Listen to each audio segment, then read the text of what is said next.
जय सनातन, जय हिंदू राष्ट्र। संसार, पुनर्जन्म और कर्मवाद। हिंदुओं के लिए संसार शब्द एक विशेष अर्थ रखता है। हम में से अधिकांश लोग इस शब्द से परिचित होते हुए भी इसका वास्तविक अर्थ नहीं जानते। आमतौर पर संसार का अर्थ हम यह जगत या पारिवारिक जीवन समझते हैं। हिंदू शास्त्र बताते हैं कि हमें वर्तमान जगत तथा अन्य अनेक सूक्ष्म एवं उच्चतर लोकों से होकर बारंबार आवागमन करना पड़ता है।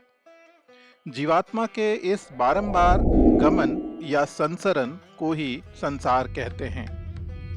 सम्यक अर्थ वाले सम उपसर्ग के साथ गमन अर्थ वाले श्री धातु के योग से निष्पन्न होने वाले संसार शब्द का यही अर्थ है। संसार की इसी धारणा पर पूरा हिंदू धर्म टिका हुआ है। इससे यह भी पता चलता है कि हिंदू लोग किस दृष्टिकोण के आधार पर अपना पूरा जीवन बिताते हैं। मृत संबंधियों के लिए हम पिंडदान क्यों करते हैं? क्योंकि हमारा विश्वास है कि वे किसी सूक्ष्म लोक या इसी जगत में किसी अन्य स्थूल शरीर में विद्यमान हैं। पति की मृत्यु हो जाने पर हिंदू नारी विधवा का जीवन अंगीकार करती है, क्योंकि उसका विश्वास है कि आजीवन पतिव्रता रहने पर मृत्यु के बाद वह पुनः अपने पति से मिल सकेगी। इसी प्रकार हिंदू लोग स्वर्ग सुख पाने की इच्छा से पुण्य कर्म करते हैं तथा परलोक में दंड के भय से पापों से दूर रहते हैं। पुनर्जन्मवाद से ही हिंदुओं के इस प्रकार के विश्वासों तथा अनुष्ठानों की उत्पत्ति हुई है। पुनर्जन्म संबंधी यह धारणा कल्पना प्रसूत नहीं है। यह हिंदू ऋषियों के प्रत्यक्षानुभव द्वारा सत्यापित किया हुआ सिद्धांत है। हिंदुओं के जीवन पर पुनर्जन्मवाद का काफी प्रभाव है। इसीलिए हिंदू धर्म की चर्चा करने के पूर्व हमारे लिए इस विषय में एक स्पष्ट धारणा बना लेना आवश्यक है। मृत्यु के बाद हमारे अस्तित्व का लोप नहीं होगा। इस जन्म के पूर्व भी हम सभी को असंख्य जन्म ग्रहण करने पड़े हैं। गीता में भगवान श्री कृष्ण कहते हैं, हे अर्जुन, इस जन्म के पूर्व भी तुम्हारे और मेरे अनेक जन्म हो चुके हैं, परंतु मैं उन्हें जानता हूं, तुम नहीं जानते। उन्होंने यह भी कहा है कि जन्म के बाद मृत्यु और मृत्यु के बाद जन्म अपरिहार्य है। जीव के अंतर्निहित देवत्व का पूर्ण विकास न होने तक उसे जगत में बार बार नए नए शरीरों में आना पड़ता है और उनमें कुछ दिन रहने के बाद उनके जीर्ण हो जाने पर मृत्यु मुख में जाना पड़ता है। परंतु देह में स्थित शरीरी यानी कि आत्मा सदा नवीन बना रहता है। जीवात्मा अनुपयोगी जीर्ण देह से बाहर निकलने के बाद कुछ काल सूक्ष्म जगत में निवास करती है और तदुपरांत पृथ्वी पर आकर नया शरीर धारण करती है। सूक्ष्म जगतों में या तो प्रभूत सुखों या तीव्र पीड़ाओं का भोग करना पड़ता है। यही कारण है कि उन्हें भोग भूमि कहते हैं। परंतु पूर्णता पाने के लिए सभी को इस पृथ्वी पर आना पड़ता है, अतः इसे कर्म भूमि कहा गया है। पूर्णता न पाने तक जीव को बारंबार जन्म लेना पड़ता है और तब तक वह बद्ध जीव कहलाता है। उसका बंधन ही उसके बारंबार आवागमन यानी कि संसार का कारण है।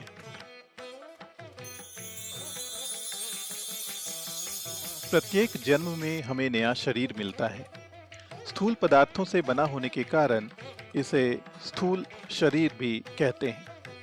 फिर स्थूल आहार यानी कि अन्न से पोषित होने के कारण यह अन्नमय कोश भी है। स्थूल शरीर हमारा बाह्य आवरण और मानो हमारा घर है। घर गिर जाने पर हम उसे बाहर चले आते हैं और एक नया घर बनवाते हैं। ठीक वैसे ही शरीर जब अनुपयोगी हो जाता है तब उसे छोड़कर हमें नया शरीर लेना पड़ता है।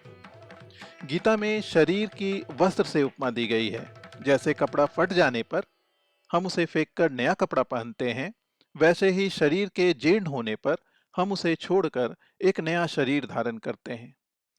इस जीर्ण तथा अनुपयोगी शरीर को त्यागने को मृत्यु और नए को धारण करने को जन्म कहते हैं। इस प्रकार हम जन्म मृत्यु के माध्यम से जीर्ण शरीर को छोड़कर नया शरीर धारण करते हैं। हम सबको असंख्य बार शरीर बदलना पड़ा है। जो लोग इस तत्व को जानते हैं वे मृत्यु की चिंता से भयभीत या शंकित नहीं होते। इस स्थूल शरीर के भीतर हमारा एक सूक्ष्मतर या दृढ़तर शरीर भी है जिसे सूक्ष्म शरीर कहते हैं। इस पर रोग, वार्धक्य तथा मृत्यु का असर नहीं होता। प्रकृति में ऐसी कोई चीज नहीं जो इसे नष्ट कर सके। बीते हुए असंख्य जन्मों के दौरान यह सूक्ष्म शरीर ही हमारा अभिन्न साथी रहा है। सूक्ष्म शरीर के 17 अंग हैं। बुद्धि, मन, पंच प्राण तथा 10 सूक्ष्म इंद्रियां। यह सूक्ष्म शरीर ही स्थूल शरीर को गढ़ता तथा परिचालित करता है। हमारे विचार, इच्छा तथा अनुभूतियां इस सूक्ष्म शरीर के कार्य हैं और वस्तुतः ये ही हमारी सत्ता के सक्रिय तथा गतिशील अंश हैं। किंतु इस सूक्ष्म शरीर की भी क्रिया शक्ति अपनी नहीं है। यह शक्ति स्थूल शरीर को चलाती अवश्य है, पर स्थूल शरीर के ही समान सूक्ष्म शरीर का स्वभाव भी जड़ है। यह भी एक अन्य सत्ता की प्रेरणा से सजीव होकर कर्म में प्रवृत्त होता है। यह सत्ता ही मनुष्य का सच्चा स्वरूप यानी कि उसकी आत्मा है। यह आत्मा ही सारे जीवन, उद्यम व चेतना का मूल स्रोत है। जैसे सूर्य से प्रकाश लेकर चंद्रमा पृथ्वी को आलोकित करता है, ठीक वैसे ही सूक्ष्म शरीर भी आत्मा के सजीव स्पर्श से सचेतन होकर स्थूल शरीर को सजीव करता है। आत्मा के स्पर्श से सजीव होकर सूक्ष्म शरीर जब तक संभव हो स्थूल शरीर को चलाने के बाद उसे त्याग कर एक नया शरीर गढ़ना आरंभ कर देता है, और इसी प्रकार एक जन्म से दूसरे जन्म की श्रृंखला चलती रहती है।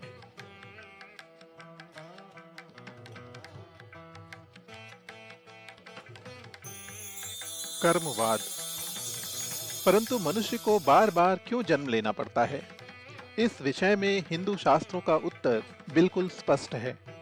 मन के पूर्णतः निर्मल हो जाने पर ही व्यक्ति के हृदय देवता की पूर्ण अभिव्यक्ति होती है और वह अपना चरम लक्ष्य प्राप्त करता है। पर इसमें काफी समय लगता है, जिसकी तुलना में हमारा जीवन अल्पकालिक है। एक स्थूल शरीर इतने दिन चल नहीं सकता, अतः हमें बारंबार जन्म लेना पड़ता है। हमारी इंद्रियां स्वभाव से ही जगत की कुछ वस्तुओं की ओर आकृष्ट होती हैं तथा कुछ से विरत होती हैं। फलतः कुछ वस्तुओं को पाने और कुछ से बचने की इच्छा उत्पन्न होती है। इस प्रकार हमारा मन सदा ही तरह तरह की कामनाओं से भरा रहता है और उन्हें पूरा करने की चेष्टा अविराम चलती रहती है। कामना पूर्ति की यह सतत चेष्टा ही हमारे जीवन का इतिहास है। पर कामनाओं का कोई अंत नहीं, वे दिन प्रतिदिन बढ़ती ही जाती हैं।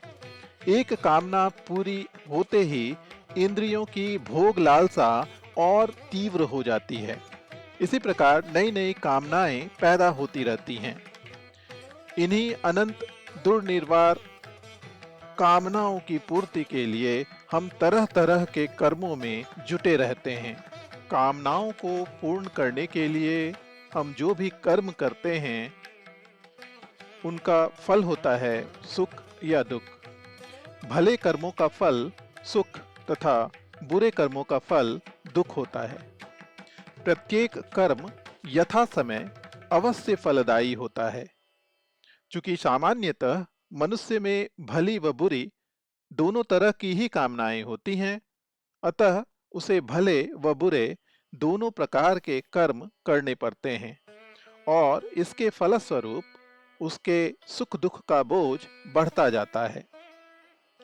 पूर्व संचित कर्मों का इस जन्म में भोगा जाने वाला अंश प्रारब्ध कहलाता है और भविष्य में भोगे जाने के लिए बचा हुआ अंश संचित कर्म कहलाता है। इस जीवन का कर्मफल क्रियमाण के रूप में जमा होता है। इस प्रकार अपने किए का फल भोग करने हेतु हमें बारंबार जन्म लेना पड़ता है। मान लीजिए एक बालक जन्म से अंधा है। उसका यह अंधापन अवश्य ही किसी शारीरिक कारण से है, पर हिंदू शास्त्रों के मतानुसार इससे उसे जो मानसिक पीड़ा होती है उसका मूल कारण उसके पिछले किसी जन्म का कोई दुष्कर्म है। काफी चेष्टा के बाद भी जब हम किसी कार्य में असफल होते हैं तो भाग्य को धिक्कारते हैं, और जब बिना किसी प्रयास के ही हमें अप्रत्याशित सफलता मिल जाती है तब हम आनंदित होकर अपने भाग्य को धन्यवाद देते हैं। यह भाग्य और कुछ नहीं, पिछले जन्मों में किए समस्त कर्मों का फल है। अतः भाग्य को धिक्कारना या धन्यवाद देना व्यर्थ है। भाग्य तो संसार का स्वाभाविक नियम है, हमारे पिछले कर्मों का अनिवार्य फल है। पूर्व जन्मों के कर्मों के फलस्वरूप जो सुख दुख आते हैं उनसे हम बच नहीं सकते। हम स्वयं ही उनके निर्माता हैं। हमारे द्वारा लगाए गए वृक्ष का फल हमारा ही प्राप्य है। अतः हमारे व्यक्तिगत जीवन में जो रोग शोक आदि दुख आते हैं उसके लिए हमें किसी अन्य वस्तु या व्यक्ति को उत्तरदायी बनाने का अधिकार नहीं है।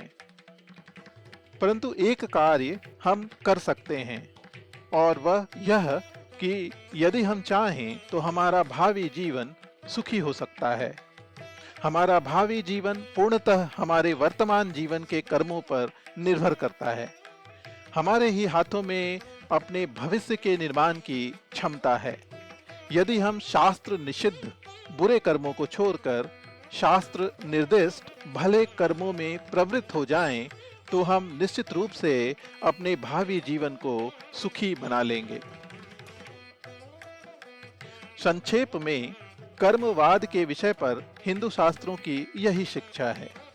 कामना से ही कर्म, कर्म से ही सुख दुख रूपी कर्म फल, और कर्म फल को भोगने के लिए ही बारंबार जन्म लेना पड़ता है। इस प्रकार हमारी कामनाएं ही हमें जन्म मृत्यु के अंतहीन भंवर में डालकर घुमा रही हैं, और इसी का नाम संसार है।